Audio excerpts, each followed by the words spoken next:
Vamos agora para a definição formal do que é um crédito de carbono. Vamos começar pela definição internacional utilizada pela Verra. Ela chama o crédito de carbono dela de VCU, ou Verified Carbon Unit, e que cada VCU representa a redução ou remoção de uma tonelada de CO2 equivalente. Mas ela vai além. Ela fala que os projetos precisam ser caracterizados por qualidade, por critérios de qualidade, onde ela define, e que precisa passar por um processo de validação e verificação. E que, além disso, todos esses dados precisam estar públicos em um registro que ela mantém. E essa definição é importante porque o mercado de carbono ele é baseado e tem o seu lastro nas metodologias. E como ela é calculada e como o dado foi coletado interfere bastante na mensuração dessa medida, né?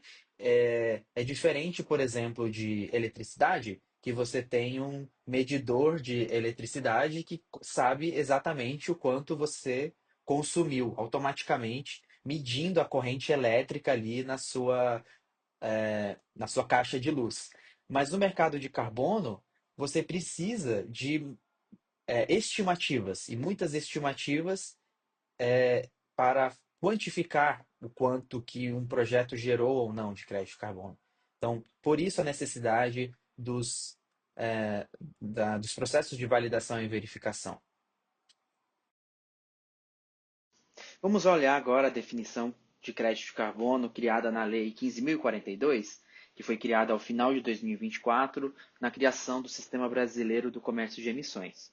Ela começa definindo que o crédito de carbono é um ativo transacionável autônomo, já entrando aqui na definição do que é um crédito, representativo de efetiva redução das emissões de 1 tonelada de CO2 equivalente e que tem natureza de fruto cível, ou seja, é um ativo transacionável financeiro. Você pode gerar renda em cima dele.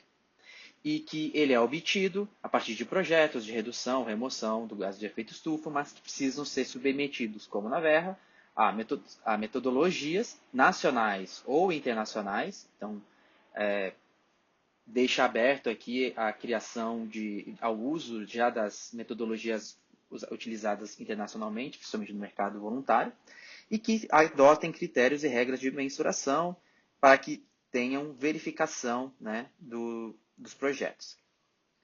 E ele termina dando exemplos de projetos que se enquadram, como preservação florestal, retenção de carbono no solo, reflorestamento, manejo florestal, restauração de áreas degradadas, reciclagem, compostagem, valorização energética, né, eficiência energética, produção de energia limpa e destinação ambiental de resíduos. E essa lei fala também que, a partir de agora, as empresas que têm emissões acima de 25 mil toneladas precisarão compensar isso. Então, elas precisarão ou comprar esses 25 mil créditos de carbono anualmente, ou comprar allowances do governo para permitir essas emissões. E também fala que a partir de 10 mil toneladas de emissões, você vai precisar obrigatoriamente a reportar, ou seja, você precisa contratar uma empresa de auditoria para auditar o quanto de gás carbônico você está emitindo. E para quem nunca viu um crédito de carbono real, aqui é um exemplo de alguma empresa que foi a mercado e comprou crédito de carbono aqui da Verra. A Verra, ela então emite um certificado, é um PDF, que tem lá escrito o certificado de aposentadoria, né? A gente vai ver lá na frente. Mas foi um certificado de compra de crédito de carbono. Ela fala aqui que foram comprados 125 créditos de carbono. Quem comprou foi a empresa Marmara, do projeto dessa hidrelétrica, e que ela tem um serial number, e a Verra que ela precisa manter um registro público que ela adicione e coloca crédito de carbono para que não haja dupla contagem. E aqui no Brasil a gente está criando um mercado de carbono que provavelmente vai ter o mesmo mecanismo e alguma certificadora brasileira. Já foi mencionado que a Casa da Moeda participe desse processo, mas elas vão ser responsáveis pela documentação e pelos dados públicos dos projetos.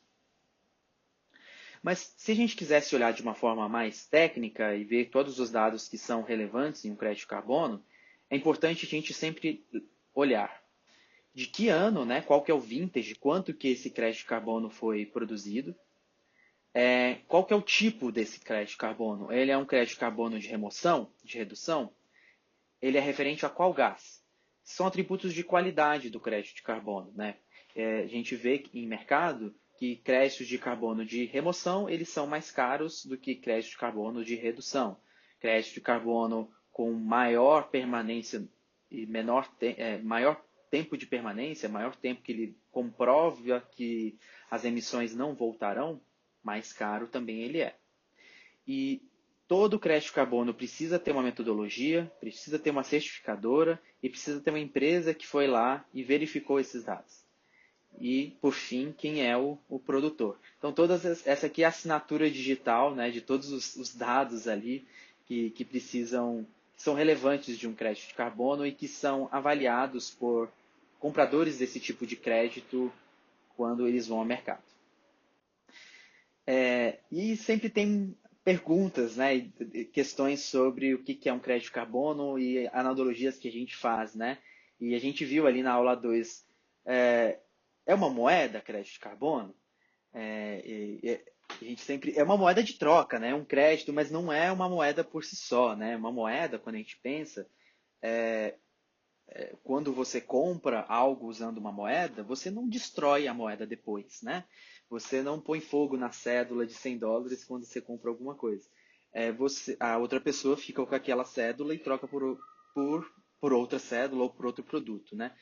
O crédito de carbono, não. O crédito de carbono, quando uma empresa consome, como a gente viu aí no exemplo da Verra, o crédito de carbono ele é destruído, ele não é reutilizado. Talvez você possa comprar e revender um crédito de carbono, mas em algum momento ele será consumido.